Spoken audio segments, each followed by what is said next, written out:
Hey everyone, so my name is Gerald M, and this is my second milestone for my MIDI controller project. So for this milestone, my goal was to essentially convert my serial messages from the Arduino IDE code, which I have right here, and convert the messages into readable MIDI signals so that I can actually play sound on my digital inputs, which are the button presses, and the analog inputs, which are the potentiometer knobs. So yeah, for the first part, it's like a three-step process. The first part, I had to use modify the code for the MIDI, just to modify the MIDI code in general.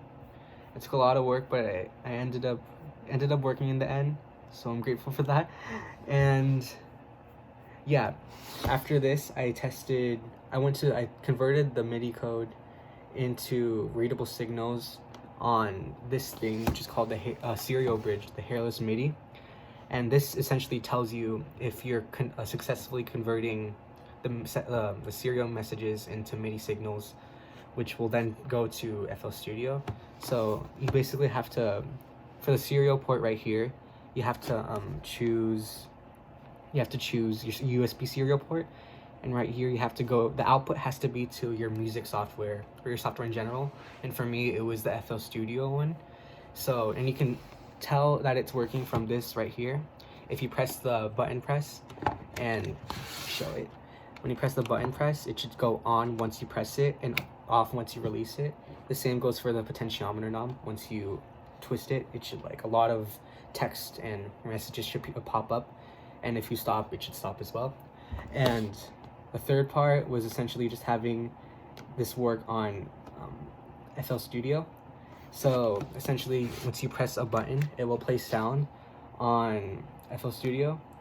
And so far, I don't have that much sound, but I do have a track.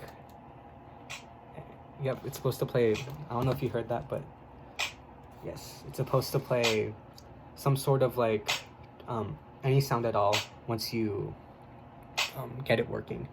So yeah, the buttons essentially control, let me stop this. The buttons control the sound, so once you press the button, it will play sound. And the potentiometers, they control the pitch and the volume of the track. So yeah, that's essentially what I did. And for my next steps, I want to construct the box. I did right here.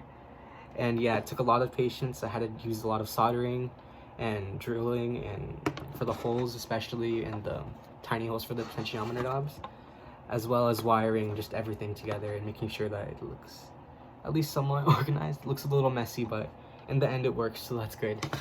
And yeah, so up there it's gonna be my construction and all of that jazzy stuff. So